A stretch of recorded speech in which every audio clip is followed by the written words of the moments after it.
Хоёр янзаар ханд өгч болж байгаа. Одоо шинэ хаан банкныхаа аппликейшн руу ороод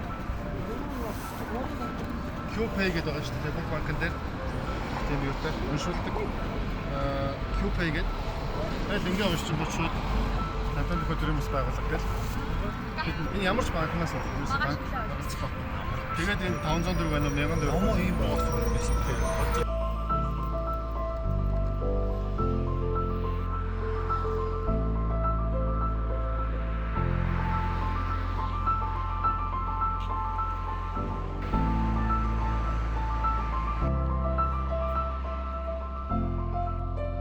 Хөгжин бүжгийн урд ба шүү дээ тий.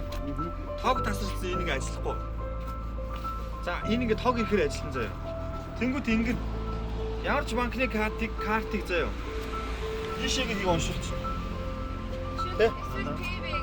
Эсвэл Payback-ээр хийж байна. Тэгээд ингээд кодоо хийгээд уншуулангууд одоо энд нэг юм хөрх хамт ингээд уйлдсан хөвгт байж байгаа маань чамайг 500 төгрөг өгөх юм бол шууд инээгээл зураг нь эсвэл бол одоо өцгөн байсан хөвгт төгрөг юм адиал нэмэр үл ингээд миний оруулж байгаа хувь нэмэр ингээд өдний өмнө ингээд илтэй байгаа байхгүй. Тэгэхээр одоо энд хүн болгоо хувь нэмэр оруулах хэрэгтэй.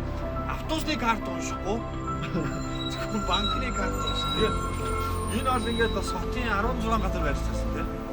Яг энэ бас тийм байна.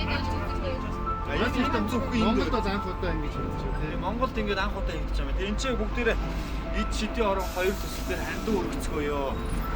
Одоо бидний эдэн залуучуудаас нийлээд унтахгүй эд шидийн орон хоёр төсөл дээр лекц зохион байгуулах цаа.